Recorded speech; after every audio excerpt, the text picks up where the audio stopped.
પલ્લું તો ભારે હવે ઇન્ડિયાનું જ કહેવાય. ફેવરેટ્સ હું કહીશ કે ઇન્ડિયા મેસિવ ફેવરેટ્સ છે મેચ જીતવા માટે, બિકોઝ જે રીતે ઇન્ડિયા રમે છે અને જે રીતે ન્યુઝીલેન્ડની ટીમ છે, ઓફકોર્સ હું એમાં કોઈ ડાઉટ નથી કે ઇન્ડિયા ફેવરેટ છે આજે પોતાના હોમ સ્ટેડિયમમાં. But even last match South Africa ન્યુઝીલેન્ડમાં બી ફેવરેટ્સ સાઉથ આફ્રિકા હતું, પણ જીત્યું મેચ ન્યુઝીલેન્ડ. એટલે આમાં બી એવું કહેવાય કે ફેવરેટ્સ ઇન્ડિયા હશે. આઈ થિંક 70-30 ઇન્ડિયાનું ફેવર છે. બટ ક્રિકેટમાં T20 ક્રિકેટમાં સ્પેશિયલી દિવસ ઉપર ગેમ છે અને દિવસ ઉપર કંઈ બી થઈ શકે, 1-2 બોલ બી ગેમ ચેન્જ કરી શકે છે. સો આઈ વુડ સે કે India favourites, but T20 cricket is always અનસર્ટેન.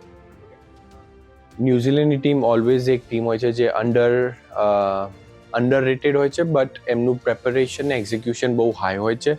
એ એમની સ્કિલ છે. જ્યારે બી એ કોઈ મેચ સંભાવતા હોય તો એમને એક પ્લાન હોય છે અને એ પ્લાન એ લોકો પ્રોપરલી એક્ઝિક્યુટ કરતા હોય છે. એટલે જે જ એમની સ્કિલ છે અને એવી રીતે જે આઈ એમ એક્સપેક્ટિંગ કે એવી રીતે જે લોકો આજે બી રમવા આવશે.